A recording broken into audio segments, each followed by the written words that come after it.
Hey guys, Randy here with another video, carburetor video. Guys, as always, please like, comment, subscribe. I'd really appreciate that. And if you'd like to support our channel, our Cash App is down below in the description below. And we appreciate anything you do for us. All right, now this is a little tips and tricks type video. We just thought we'd throw in. It's a good to know video. If you got an 1850 with a little 600 vacuum secondary or 750 3310 vacuum secondary, if you ever decide to run the metering plate instead of the metering block, you know most of them come with a metering plate. If you run it and you want to put these type of bowls, these are what we call known as center hung bowls. They're more of a performance bowl over the side hung. Well, what you have to remember, let me just tell you right quick, you can use the same gasket just like you normally would with your plate on it. But when you put a brass float in that center hung, it is not going to fit. It is actually bottoming. That float is bottoming on that plate. So it won't work. You have to get the nitro fill float. It's shorter and it'll fit right on it, just like that. No problem.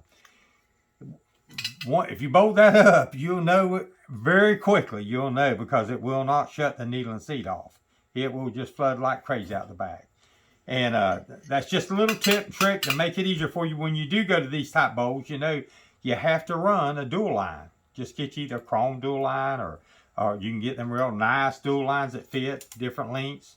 And they got them for a shorter dual line for ones that don't have the metering block, and the longer ones for the ones that do have the metering block. And that's all you have to do to change them over. I think the plastic floats will work too. I don't use them, but the nitro fill I know will work. Now, also another quick tip and trick is maybe, in fact, one of my followers mentioned this. I've used these for years. You can still use the old quartz. You push the quartz down into here and you put the idle mix screw in there, and they'll start off pretty snug. They'll work pretty good, but they get hot and cold and they just start shrinking up, and they'll get where they don't have no tension on this mixer screw. So we take one of the O-rings out of the, usually it comes in the overhaul kit. You have to look, most of them have them. And you put it on there, barely start it on with the screw, and then just shove it right in there like so.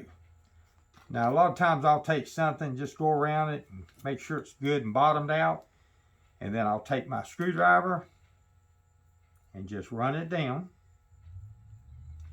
And what you'll get is you'll get it more consistent and last longer. It'll outlast those quartz a whole bunch.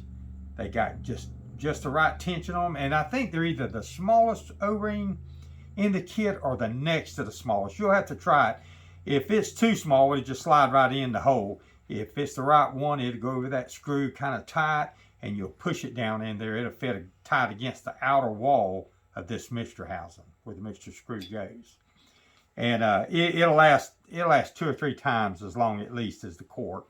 And it's just a little tidbit. It ain't much of nothing, but it's just something you might want to know.